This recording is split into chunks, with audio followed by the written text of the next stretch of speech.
Hello everyone, Laura K. Buzz here with a quick unscripted episode of Accessibility. Um, there's a couple of really important stories I wanted to be able to talk about this week, but most of my week got eaten up by doing the subtitling for the 2-hour-long GA Conf coverage episode of Control Alt Access, so I thought I'd do a couple of quick rapid-fire unscripted videos just to talk about a couple of stories I wanted to make sure didn't get lost in the shuffle this week. So, what is the story we're talking about today? Accessibility store tag information is coming to Steam, and that's really important and very exciting and a great step forward for accessibility in the games industry, with a caveat. And that caveat is going to require me to start this story by not talking about Valve and Steam's integration of the feature, but talking about other people's attempts at the feature. It's going to seem like a bit of a detour, but it is important before we get to what Valve is up to. So, if you follow accessibility information, you may well already know that for the last couple of years on both PlayStation 5 and Xbox Series X and S, there has been support for a feature called accessibility store tags on both of those consoles. And what that basically means is if you go to the store page on the digital store on those consoles for any of that company's first party games, and some third party games depending on if developers have opted into doing so, you'll be able to see accessibility store tag information, which basically means the developers of a game will have gone through and ticked a bunch of boxes so that disabled players don't need to go read an accessibility review somewhere to find out if, like, does this game support closed captioning for non-dialogue audio, and does this game allow button remapping if I need to remap my controls to be playable one-handed? You get a list of all those accessibility features on the store page at the time of purchase. It's a really cool feature. At the moment, it's only supported by PlayStation and Xbox on console, but there is real hope that Nintendo will probably be getting on board with it in the Switch 2 generation, at least that's the hope, because recently there's been a big industry push to standardize support for and the implementation of these accessibility store tags.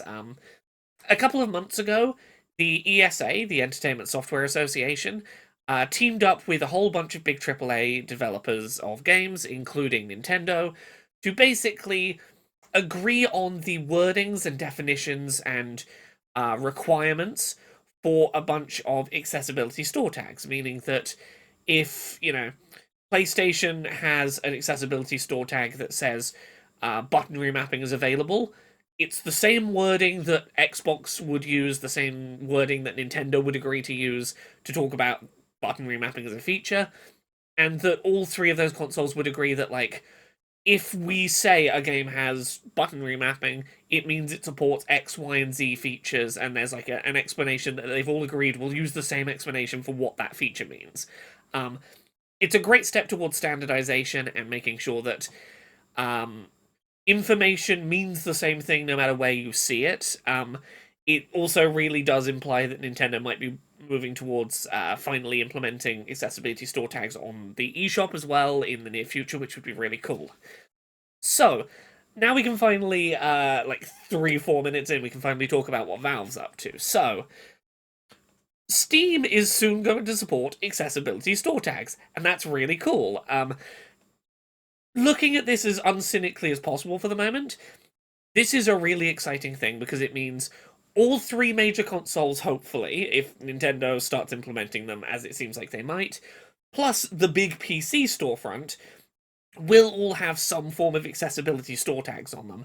That's fantastic. That means that on most of the big places people go regularly to buy games, they will have the ability to find out, if developers sort of engage with this system, whether the accessibility features they need are available to them or not at the point of purchase. That is a huge moment for, like, industry standardization of sharing accessibility information at the point of purchase that would have felt unfathomably exciting even just a few years ago. So let's have a look at how it's being offered. So currently this is not available public facing.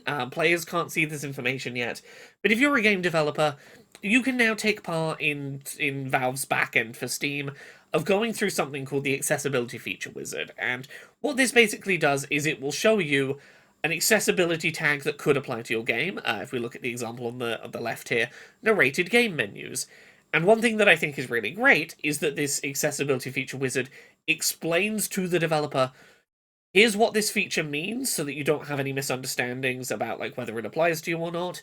Here's what you need to be doing to be able to say you support this feature. In the case of narrated game menus, does your game have either an exposed UI tree that screen readers can access through something like Microsoft UI automation, or provided narration for all game menus and notifications by the game itself?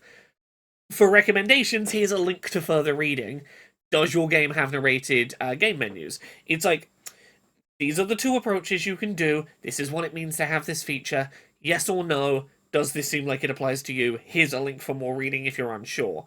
We look at the example on the right. Visual accessibility features, adjustable text size, subtitle options, color alternatives, camera comfort.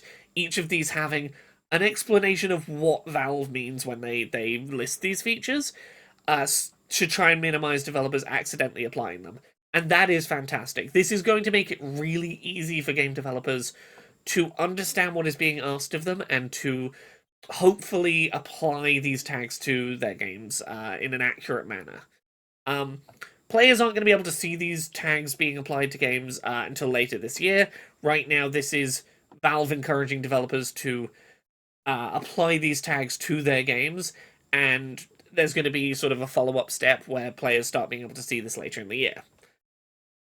And again, what does this mean in practice? It means later this year, players are going to be able to search for games based on accessibility features they need. Do you need narrated game menus to be able to navigate into a game? Do you need games that are playable with touch only? Do you need games that are playable without timed inputs? You can tick some boxes for that and only get shown games that have gone out of their way to mark themselves as playable with the features you need, and that is great. So, why did I say there's a bit of a caveat to praising this?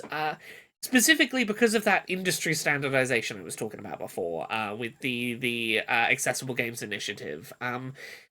This is like a agreement to standardizing language around accessibility store tags that has been joined by, let me look up at the screen here, Electronic Arts, Google, Microsoft, Nintendo, Sony, Ubisoft, a bunch of other big AAA game companies have all agreed we're going to use this specific set of wording when we talk about these features, so that there is a degree of standardization of what these features mean, what these wordings mean. And Steam has not used the wordings and descriptions that the Accessible Games Initiative has put forward. And that is a shame, because I am so happy that Valve is attempting to add this support, and I think that like the way they've implemented it, the way that they explain these things to developers is really good, and that this is a positive step forward toward industry standardization of accessibility store tags in a way that is overwhelmingly a positive step forward. But we're like 2 months. We're like I think we're less than a month away from a big announcement of here is an industry push to standardize language, and it's a real shame that Valve either didn't see that happening or saw it happen and didn't decide, okay, let's slow down and see if we can maybe align ourselves with this attempt at industry language standardization that's happening. Um, the fact that this isn't rolling out to be public facing to players until later this year, I think is hopeful. It does give me some hope that maybe Valve will listen to critique and will tweak the names and the descriptions they use to be more in line with the Accessible Games Initiative. It would be really wonderful to see this also be Valve taking an opportunity to join this wider industry standardizing language initiative. And I don't want to downplay the fact that it does kind of suck that they're not getting on board with this sort of standardizing industry language, and that may cause some confusion down the line for people. But I also don't want to lose in that critique the fact that this is a huge step forward. Um, if, as I suspect, Nintendo does implement accessibility store tags in some manner on the Switch too, maybe not on launch day, but at some point in the coming months, and this comes to fruition, and becomes public facing on Steam to players within the year, That's going to mean that four of the biggest places that people buy digital games, Xbox, PlayStation, Nintendo, and Steam on PC, are all going to support accessibility store tags. A feature that only a few years ago was exclusively the domain of Xbox, and that is a really exciting step forward for the industry and one that I really want to praise.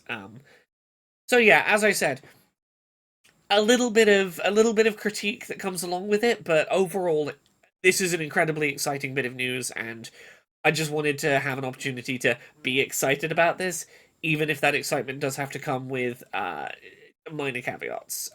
Thank you very much, everyone, for watching. I hope you've enjoyed. There's probably already been an episode of Accessibility up already today, and there's probably going to be at least one more before the day is done. Thank you very much. Goodbye.